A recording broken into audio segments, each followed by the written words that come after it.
नमस्कार. अंबानगरी, इंद्रपुरी, अमरावती.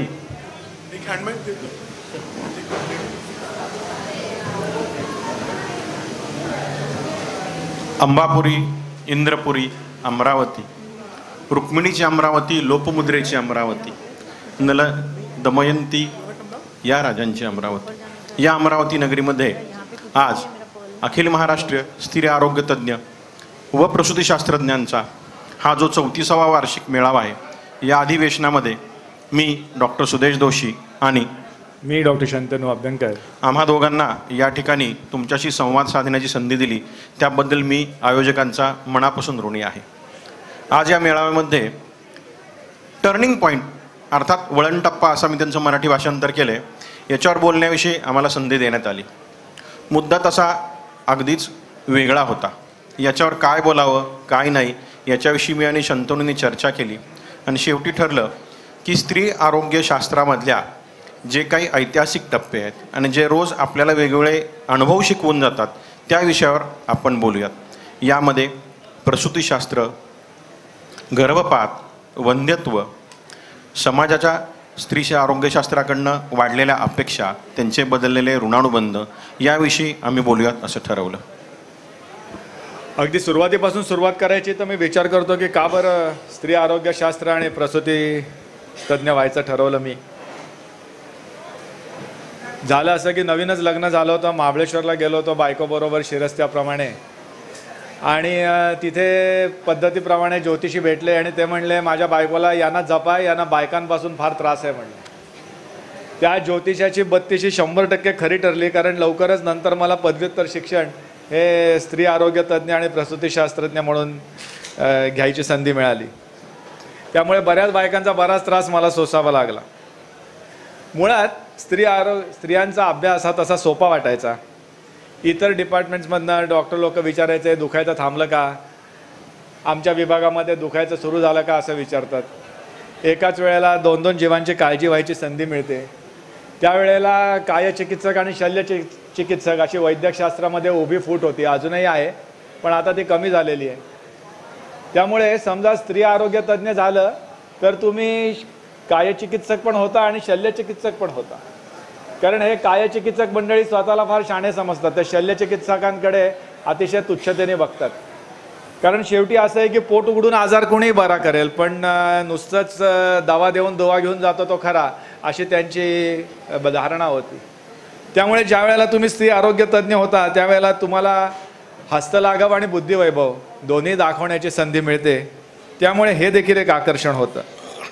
आणि मला शिक्षण संपताच लगेच पैसे मिळवायची गरज होती. त्यामुळे माझी अशी अटकळ होती की एक स्त्री आरोग्य तज्ज्ञ म्हणून व्यवसायात आपलं बसतान फार झटकन बसतं, आणि ती लवकरच खरी ठरली हे देखील मी सांगायला चुकणार नाही. बायका आपल्या अत्यंत खाजगी प्रश्नांसाठी एका परपुरुषाकडे जातात याचं बरेच जणांना अप्रूप वाटतं, मला सुद्धा वाटायचं सुरुवातीला. आणि मग माझ्या असं लक्षात आलं की पुरुषप्रधान संस्कृतीचा फायदा होतो आपल्याला. याशिवाय महाराष्ट्रामध्ये doctor BN Purandare, doctor VN Shirodkar, doctor AV उमराणीकर अशी एक पुरुष स्त्री आरोग्य तज्ज्ञांची एक मोठी परंपरा आहे, आणि या परंपरेचा मी पाईक आहे. या परंपरेचा फायदा होतो मला. पण स्त्री आरोग्य तज्ज्ञ म्हणून भलतंच जबाबदारीने वागावं लागतं. म्हणजे एखादी बाई सहजपणे म्हणू शकते की साडी खूप छान आहे, किंवा तूच भरलेस का ड्रेसवरचं स्वतःचं स्वतः, आणि डायरेक्ट पेशंटच्या काळजाला हात घालता येतो. असं कितीही साडी चांगली असली किंवा ड्रेसवरती सुबक भरलं असलं तरी आम्हाला काय म्हणता येत नाही. पण तरीसुद्धा वर्षानुवर्ष ऋणानुबंध जुळत जातात आणि बोलण्यात आणि वागण्यात मोकळेपणा येतो. इतका मोकळेपणा येतो की कधी कधी बायका आमच्याकडे येऊन सांगतात की डॉक्टर यांना जरा 4 दिवस लांब राहायला सांगा, मला आजकाल खूप त्रास होतो. आणि खरंच अशा वेळेला काय बोलावं काही कळत नाही. एक प्रसंग मला आठवतोय की लग्नांतर्गत बलात्काराचा कायदा असावा का नसावा याबद्दल वर्तमानपत्रामध्ये चर्चा झाली होती. आणि एका नवऱ्याने मला विचारलं की ज्या नात्यामध्ये लग्न हा जर का कायदेशीरदृष्ट्या करार आहे, तर ज्या नात्यामध्ये शरीर संबंध अनुस्यूत आहेत त्या नात्यामध्ये समजा शरीर संबंधाला त्या स्त्रीने नकार दिला तर त्याला नलात्कार म्हणायचं का, असा प्रश्न त्याने मला विचारला होता. पण असे प्रश्न हे अतिशय मोकळेपणाने विचारतात. बायका येऊन सांगतात पुढच्या वेळेला यांना घेऊन येते त्यांना सांगा दारू कमी प्या, सारखे पीत बसतात, मला खूप त्रास होतो. आणि अशा दारुड्या नवऱ्यांच्या बायकांशी बोलून आता माझ्या लक्षात यायला लागलं आहे की कमरेवरचा प्रत्येक काळा निळा डाग हा काय खुर्चीची कड लागल्याने उमटत नाही. प्रत्येक चटका काही तव्यामुळे बसलेला नसतो. मनगटावरचा प्रत्येक ओरखडा बांगडी फुटल्याने उठलेला नसतो. आणि बांगडीसुद्धा प्रत्येक वेळेला काही काम करतानाच फुटते असं नाही, हे माझ्या सवयीने लक्षात येऊन लागले. इतक्या वर्षात काही विपरीत अनुभवही गाठीला आले. एक बाई शेजारच्या बाईला ब्रेस्ट कॅन्सर झाला म्हणून यांना स्वतःला ब्रेस्ट कॅन्सर झाला आहे अशी शंका घेऊन वारंवार माझ्याकडे यायला लागल्या. त्यांना 3 वेळा तपासूनसुद्धा त्यांचं समाधान झालं नाही. मग माझ्या असं लक्षात आलं की त्यांची ही तपासणीची हौस मला भलतीच महागात पडेल.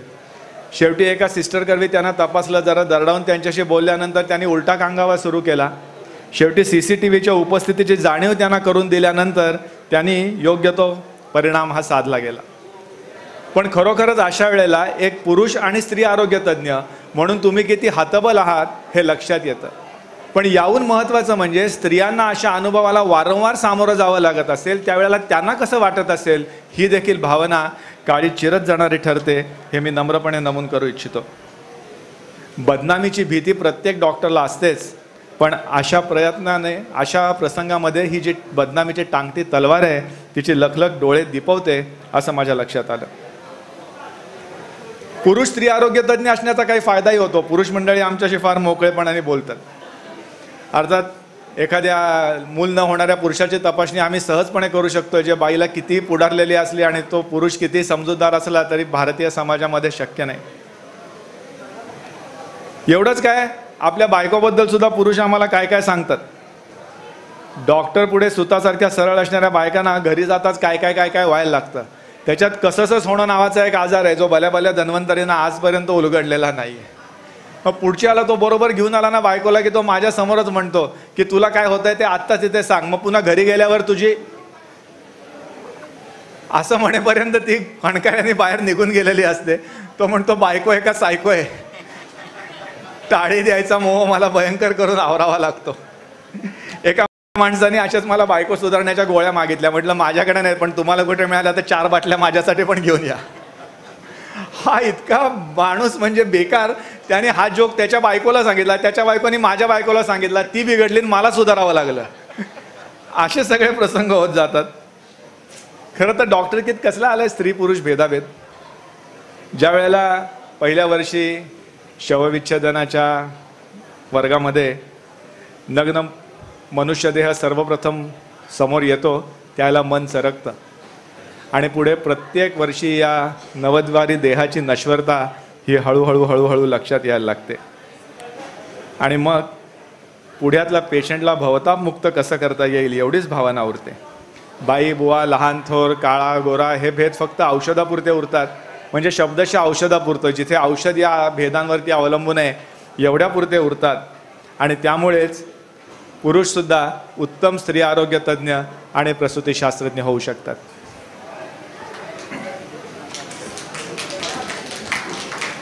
पुरुष असण्याचे फायदे शंतनूने आपल्याला सांगितलेच. तर असंच पुरुष स्त्री आरोग्य शास्त्रतज्ञ म्हणून बाहेर पडल्यानंतर सुरुवातीला तुमच्याकडे जे येतात ते रुग्ण जे बहुतेक वेळेला असतात ते गर्भपाताचे रुग्ण असतात. या डॉक्टरकडे गर्दी कमी आहे, या डॉक्टरकडे आपल्याला प्रायव्हसी मिळेल, एकांत मिळेल. ज्या एकांतामुळे हे सगळं घडलं तोच एकांत परत हवा असतो म्हणून ते आपल्याकडे येत राहतात. तर हा गर्भपात हा अतिशय विवादास्पद विषय राहिलेला आहे. नैतिकदृष्ट्या, सामाजिकदृष्ट्या, आर्थिकदृष्ट्यासुद्धा. याच्यावर आपण पाहतो की सुरक्षित गर्भपात उपलब्ध नव्हते म्हणून तर कर्णाचा जन्म झाला आणि म्हणून कर्ण कौरवांच्या बाजूने गेला. गर्भपात करायचा अयशस्वी प्रयत्न अश्वत्थाम्याने सुद्धा महाभारतामध्ये केला होता. परंतु गर्भपात कायदेशीर आणि नैतिक होण्यासाठी बऱ्याच कालावधी जावा लागला. 19व्या शतकापर्यंत गर्भपाताची गरज ही समाजाला कायम राहिलेली आहे, परंतु त्यासाठी कायदेशीर पर्याय उपलब्ध नव्हता. अगदी भारतामध्ये सुद्धा 1972 साली शांतीलाल शहा समितीच्या शिफारसीने गर्भपात कायदा अंमलात आला. परंतु त्याच्या आधी अवस्था काय होती? एखादी वाट चुकलेली मुलगी असेल, कुमारी माता असेल किंवा गर्भ नको असलेली विवाहित स्त्री असेल, तिला गर्भपाताचा कोणताच मार्ग उपलब्ध नव्हता. त्याविषयीचं तंत्रज्ञान उपलब्ध नव्हतं. गर्भविशी साफ करून गर्भ पाडता येतो हे जरी स्त्री आरोग्य तज्ज्ञांना माहीत होतं तरीसुद्धा ते बेकायदेशीर होतं. त्याचं शास्त्रोक्त प्रशिक्षण उपलब्ध नव्हतं, त्यामुळं ते केलं जात नव्हतं. अशी जर एखादी कुमारी माता किंवा एखादी गर्भ नको असलेली स्त्री जर स्त्री आरोग्यशास्त्रज्ञाकडे आली तर त्याला तो हतबल असायचा, कारण हे बेकायदेशीर होतं. तो रुग्णही दवाखान्यापर्यंत लवकर पोचायचा नाही. समाज त्याला दूषणे देत होता, बोल लावत होता. गर्भपात हा एक दुष्कर्म आहे, हे वाईट आहे, पाप आहे असं सगळीकडे समजलं जातं. परंतु याच असुरक्षित गर्भपातामुळे भारतामध्ये रोज 25 बायका मरण पावत होत्या. हे ज्यावेळेस लोकांच्या लक्षात आलं त्यावेळेस गर्भपातविषयक कायदा 1972 साली मंजूर झाला. त्यामुळं गर्भपात सोपा झाला. तरीसुद्धा तो सगळीकडे उपलब्ध होत नव्हता. कारण काय व्हायचं की गर्भपात करणारे लोक जरी प्रशिक्षित असले तरी गर्भपात केंद्रांची मान्यता हा एक कळीचा मुद्दा असायचा. ज्या लोकांनी त्या कालावधीमध्ये गर्भपात केंद्र मंजूर करून घेतले त्यांना माहीत असेल की याला किती यातना लागत होत्या. एक वेळ डिलिव्हरी होत नसेल तर सिझर करून पटकन बाळ बाहेर काढता येत होतं. परंतु गर्भपात केंद्राची मान्यता मिळवण्यासाठी मुंबईचे हेलपाटे, मंत्रालयातले हेलपाटे, सरकारी अधिकाऱ्यांशी देवाणघेवाण ह्या सगळ्या गोष्टी कराव्या लागत होत्या. त्या आपल्या डॉक्टर लोकांना जरा कमी जमतात. यामुळे सुरक्षित गर्भपात उपलब्ध होते परंतु अजून कायद्याच्या दृष्टीने ते बेकायदेशीर होत होते. या गोष्टींचा उहापोह झाल्यानंतर 2003 साली गर्भपात कायद्यामध्ये एक मोठा बदल घडवण्यात आला. त्याच्यामध्ये ही जी गर्भपाताची मान्यता होती ती मंत्रालय पातळीवरून जाऊन थेट जिल्हा पातळीवर आली. त्यामुळे गर्भपात केंद्र मंजूर करून घेणे हे जिल्ह्याच्या ठिकाणी शक्य झाले. अर्थात जिल्ह्याचे अधिकारी आपल्या ओळखीचे असतात, त्यांच्याशी देवाणघेवाण करणं सोपं जातं. मनुष्य भाषेत त्यांच्याबरोबर संध्याकाळी बसलं तर कामं होतात, त्यामुळे ती कामं सोपी झाली. आणि त्याचबरोबर दुसरी एक गोष्ट घडली ती म्हणजे 2003 सालाच्या आसपास गोळ्यांद्वारे गर्भपात सरकार मान्य झाला.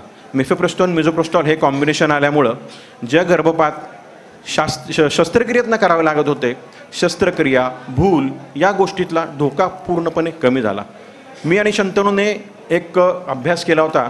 पश्चिम महाराष्ट्रातल्या ग्रामीण भागातल्या गर्भपात विषयक पद्धती असा एक मोठा प्रबंध तयार केला. सोपं होतं, त्याच्याकडचं माझ्याकडचं MTPचा डेटा गोळा केला छापून टाकला. पण तो तसं नसतं म्हणायचं, प्रबंध तयार केला म्हणायचा. तर त्याच्यामध्ये काय पाहिलं की साधारण आम्ही 1995-96च्या आसपास प्रॅक्टिस चालू केली त्यावेळेस 80% 90% गर्भपात आम्ही DNA करून म्हणजे शस्त्रक्रियेने करत होतो. त्यात कॉम्प्लिकेशन्स होत होते. परंतु ज्यावेळेस मिफेप्रोस्टोन मिझोप्रोस्टॉल हे कॉम्बिनेशन मिळालं, उपलब्ध झालं, त्यावेळेस आम्ही ते गर्भपात 80 ते 85% गर्भपात गोळ्याने व्हायला लागले. गर्भपातामधली सुरक्षितता वाढली. आणि याच वेळेस अजून एक घोटाळा झाला. सोनोग्राफीचं तंत्रज्ञान उपलब्ध झालं.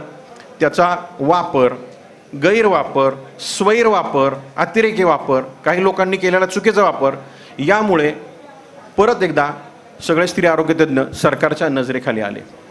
मुलींचा जन्मदर घटता पाहून 12 ते 20 आठवड्यातला प्रत्येक गर्भपात हा फक्त लिंगनिदान करूनच केला जातो अशी सरकारची धारणा झाली.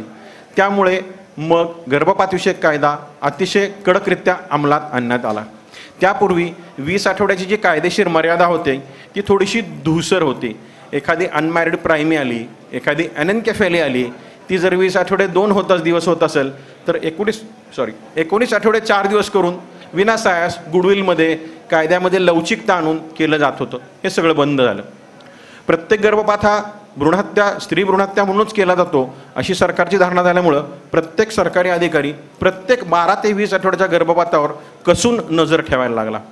त्यामुळे ज्या स्त्री आरोग्य तज्ज्ञांच्याकडे 12 ते 20 आठवडे या केंद्रांची मान्यता होती त्यांनी 12 ते 20 आठवडे याचे गर्भपात करायचे बंद करून टाकले. यामुळे परत एकदा कायद्याने उपलब्ध असलेला मार्गसुद्धा लोकांना उपलब्ध राहिला नाही. त्यामुळे 12 ते 20 आठवड्यातले योग्य कारणांसाठी होणारे गर्भपात हे खूप त्रासदायक ठरू लागले. त्याचबरोबर 20 आठवड्याच्या पुढचे गर्भपात हे एक अत्यंत मोठी डोकेदुखी ठरू लागली. सोनोग्राफीतल्या तंत्रज्ञानातल्या प्रगतीमुळे 20 आठवड्याच्या पूर्व विविध विशेषतः हृदयाच्या आजारांची निदान होऊ लागले. मग अशा गर्भाचा जर गर्भपात करायचा तर तो बेकायदेशीर ठरत होता. मग त्यासाठी आपली स्त्री आरोग्यतज्ञ संघटना, आपलेच एक सहकारी डॉक्टर निखिल दातार या लोकांनी हे आपले गाऱ्हाणे सरकारपुढे मांडले, न्यायव्यवस्थेसमोर मांडले आणि त्याचाच परिपाक म्हणून आता गर्भपाताची मर्यादा जी 20 आठवड्यापर्यंत होती ती सरकारने 24 आठवड्यापर्यंत वाढवायचा निर्णय घेतला. हे सगळं का झालं तर आपल्या स्त्री आरोग्यतज्ञ संघटनांचा रेटा, आपण त्यांच्यावर आणलेला नैतिक दबाव यामुळे हे सगळं शक्य झाले. गर्भपात कायद्यात आता नवीन बदल घडत होऊ घातलेले आहेत. त्याच्यामध्ये सर्वसामान्य गर्भपाताची मर्यादा 24 आठवड्यापर्यंत, जर बाळात व्यंग असेल तर तो कितीही आठवड्यापर्यंत गर्भपात आपण करू शकू, आणि जे 2 लोकांचं मत लागत होतं 12 आठवड्याच्या पुढं ती मर्यादा 20 आठवड्यापर्यंत होऊ घातलेली आहे। या संदर्भातला कायदा आणि त्या संदर्भातले सगळे नियम लवकरच अंमलात येवो हीच माझी इच्छा। धन्यवाद।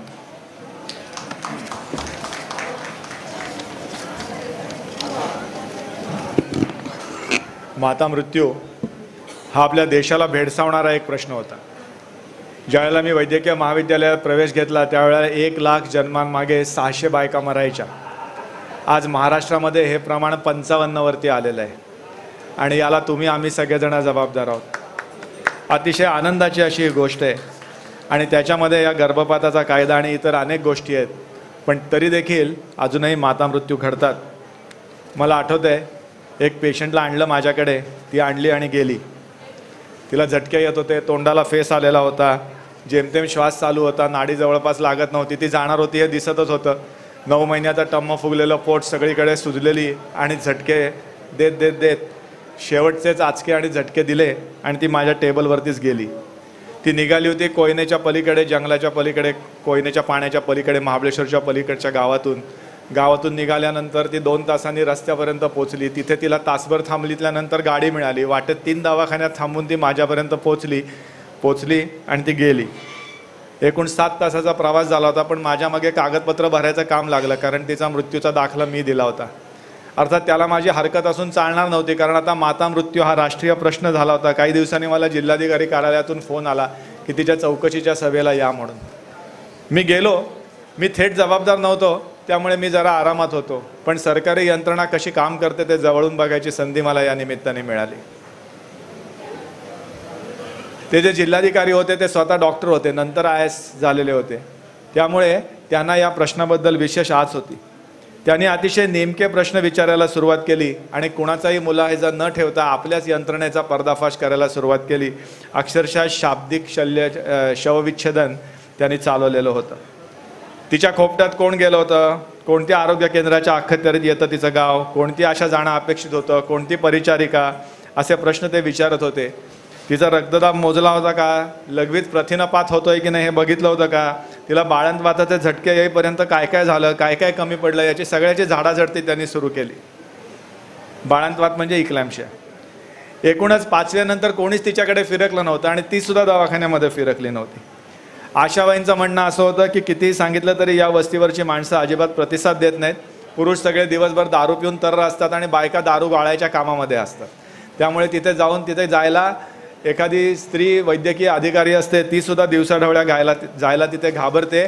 मी ही बाई गरोदर आहे हे कळवलंय, हेच बघा, हीच मोठी माझ्या दृष्टीने फार मोठं कर्तव्यपूर्ती आहे, असं त्यांचं म्हणणं होतं। ती वाटेत थांबली होती, त्या ठिकाणी एक डॉक्टर होते, ते पण हजर होते। त्या उपकेंद्रातल्या बाईंची चौकशी झाली। त्यांना विचारलं की तुम्ही मुख्यालयात राहत का नाही। त्यांचं उत्तर होतं की राहून उपयोगही नाही, कारण तसंही त्या दिवशी मी तिथे नव्हतेच, मला एक अचानक परगावी जावं लागलं, त्यामुळे सासऱ्यांचा मृत्यू दाखला आणि वरिष्ठांना कळवलेल्या दूरध्वनीचं ध्वनिमुद्रण असा सगळा सज्जड पुरावा त्यांनी बरोबर तिथे आणलेला होता। आणखी एका दवाखान्यामध्ये ती गेली, त्या डॉक्टरनी गाडीत चढूनच तिला तपासलं। नातेवाईकांचं असं म्हणणं होतं की त्यांनी तिचा रक्तदाबसुद्धा मोजला नाही। डॉक्टरांचं असं म्हणणं होतं की रक्तदाब मोजायची गरजच नव्हती। मी नाडी बघितली, तेवढ्यावरनं मला रक्तदाब वाढला हे समजलं आणि तिची अवस्था इतकी खराब होती की माझ्याकडे काहीच नव्हतं, डेपिन नव्हतं, मॅक्सल नव्हतं, मी ठेवून घेऊन काय करू। उलट मी निरक्षीर विवेकबुद्धी वापरली, ट्रायडचं प्रिन्सिपल वापरलं आणि मी तिला पुढे पाहायला सांगितलं, हेच बघा।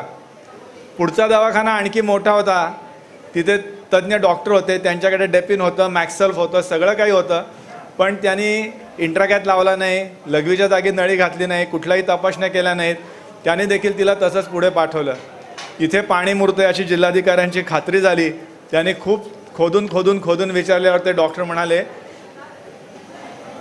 की मागच्याच आठवड्यामध्ये याच वस्तीवरच्या माणसांनी शेजारच्या दवाखान्यामध्ये पेशंट बरा झालेला असताना सुद्धा जाताना बिलासाठी वाद घालून दवाखाना फोडण्याची धमकी देऊन एक छदामाई न देता निघून गेलेले होते। आज जर का मी तिला इंजेक्शन दिलं, ती मरणार आहे हे दिसत असताना, तर लोक म्हणले असते तुमच्याच इंजेक्शनमुळे ती मेली, त्यामुळे तुम्ही जर का मला 100% खात्री देऊ शकत असलात की माझ्या दवाखान्याला काही होणार नाही, तरच 0% शक्यता असती तरी मी इंजेक्शन दिलं असतं तिला वाचवण्याचा प्रयत्न करत असता. पण अशा परिस्थितीमध्ये मी कसं इंजेक्शन देऊ. उलट माझा दवाखाना मी वाचवला. चौकशी तुमची गेले 4 महिने चालू आहे. आज सभा घेत आहे. गेल्या 4 महिन्यामध्ये मी 160 बायका डिलिव्हर केल्या. तितक्या बायका आणि तितकी मुलं मी वाचवली ते बघा, असं त्यांचं उत्तर होतं. इतक्यात जिल्हा शल्य चिकित्सक आले. त्या पेशंटच्या शवविच्छेदनाचा अहवाल ते घेऊन आले होते. त्याने येऊन असं सांगितलं की ती बाई गरोदर होती, हे खरं आहे. ती 9 महिन्याची गरोदर होती, हे खरं आहे. त्याला तिचं रक्तदाब वाढला होता, हे देखील खरं आहे. पण तिला झटके येत होते, ते बाळंतवाताचे झटके नव्हते. तिला झटके येत होते ते तिच्या डोक्याला मार लागल्यामुळे. तिच्या डोक्याला मार लागला होता कारण तिच्या नवऱ्याने तिचं डोकं दगडावर आपटलं म्हणून. आणि तिच्या नवऱ्याने तिचं डोकं दगडावर आपटलं कारण जेवणात मीठ कमी पडलं म्हणून. इतक्यात माझा फोन वाजला. दवाखान्यात एक झटके येणारी पेशंट आली होती. मी उठलो आणि निघालो. धन्यवाद. बाळंतपण, गरोदरपण, गर्भपात हे तर आहेच, परंतु याबरोबर तितकाच गहन विषय आहे तो म्हणजे वंध्यत्वाचा, इन्फर्टिलिटी. वंध्यत्वाचा इतिहास मोठा मनोरंजक आहे. वंध्यत्वासाठी अनेक उपचार, अनेक पद्धती, ज्याला कुठलाही शास्त्रीय आधार नव्हता, वापरला जात होता. या बाबांकडे जा, त्या बुवांकडे जा, त्यांचा आशीर्वाद किंवा त्यांच्याबरोबर जे काही बाबा सांगतील ते करून स्त्रिया गर्भधारणा करवून घेत होत्या. बुवा बाबा यांचे प्रश्न प्रचंड होते. बरं, या संदर्भात गर्भधारणेवरचे किंवा वंध्यत्वावरचे उपचार जे होते ते भारतात रामभरोसे चालू होते, परंतु पाश्चात्य जगतातही आनंद होता. कारण मुळात गर्भधारणा होण्यासाठी पुरुष स्त्री एकत्र यावे लागतात एवढं जरी माहीत असलं तरी त्यातनं नक्की गर्भ कसा तयार होतो हे कोणालाच माहीत नव्हतं. 16व्या किंवा 17व्या शतकाच्या आसपास भिंगांचा शोध लागला आणि अँथनी व्हॉन लिव्हनहॉक ह्या माणसाने ज्यावेळेस भिंगांपासून सूक्ष्मदर्शक यंत्र तयार केलं तेव्हा लोकांना कळालं की शुक्राणू हे वीर्यामध्ये असतात. पण असतात एवढंच कळलं, ते शुक्राणू काय करतात हे कुठं माहीत होतं. काही लोकांनी तर असा शोध लावला की हे शुक्राणू म्हणजे बहुतेक ते वीर्यामधले परजीवी आहेत. दे आर कॉल्ड वर्मिसिल्स. ते त्याच्यामधले पॅरासाइट्स आहेत. आणि शुक्राणूंचा जरी शोध लागला तरी त्याच्यामुळं गर्भधारणा होतं हे मान्य करायला लोक तयार नव्हते. 2 पंथ पाश्चात्य लोकांच्या मध्ये पडले, एक शुक्राणूप्रेमी आणि एक स्त्रीबीज प्रेमी. त्या दोघांचं असं म्हणणं होतं, शुक्राणूप्रेमी जे होते those were called sperm sites, की शुक्राणूमुळेच फक्त गर्भ तयार होतो, त्याला स्त्रीबीज लागतच नाही. तर स्त्रीबीजवाद्यांचं म्हणणं होतं की आईच्या शरीरामध्ये स्त्रीबीज असतं आणि त्यातनं आपोआप बाळ तयार होतं, त्याला शुक्राणू लागतच नाहीत.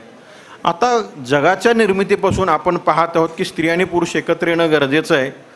आणि मग हे मान्य करायला का लोक तयार होणे ते कोण जाणे. नंतर मग जे शुक्राणूवाले होते ते म्हणाले, जसं आपल्याला भिंगामध्ये दिसलं की शुक्राणूला डोकं पण आहे आणि शेपूट पण आहे, मग एक असा सिद्धांत मांडला गेला की शुक्राणूच्या डोक्यामध्ये गर्भ असतो, तो पुरुषाच्या शरीरातून स्त्रीच्या शरीरामध्ये जातो आणि मग गर्भाशयात रुजतो. हे मी मनाचं सांगत नाही, ह्याच्याविषयी पेपर्स उपलब्ध आहेत.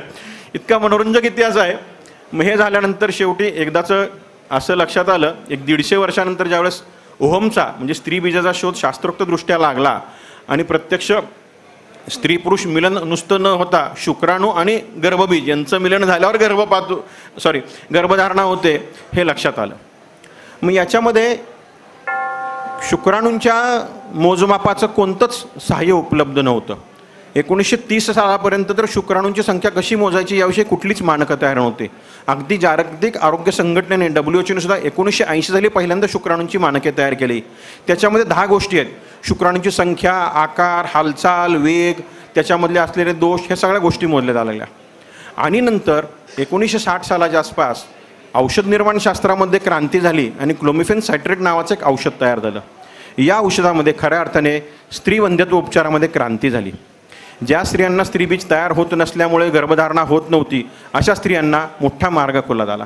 पुढचे टप्पे आले आणि आता तर सहाय्यक पुनरुत्पादन तंत्रज्ञान, ज्याला आपण मराठीत ART म्हणतो, हे तंत्रज्ञान विकसित झालं. याच्यामध्ये बरेच बदल घडत गेले. सुरुवातीला वंध्यत्वाने ग्रस्त असलेल्या लोकांसाठी म्हणून हे तंत्रज्ञान वापरण्यात आलं. 1978 साली पहिल्या टेस्ट ट्यूब बेबीचा जन्म झाला. मग लोकांना वाटलं की हे सगळं सोपं होईल. परंतु आता मला ह्या ARTचा प्रवास थोडासा भयावह वाटतो. आपण मॅमल्स आहोत, आपण सामाजिक प्राणी आहोत. विवाह संस्था, समाज ह्या गोष्टींना सगळ्यांना धुतकारून मी फक्त शुक्राणू देणार, ते अंडं, ती बाई, तिचं गर्भाशय तुम्ही सगळं मॅनेज करा आणि मला बाळ द्या, अशी मागणी होत आहे आणि ती पूर्ण होत आहे.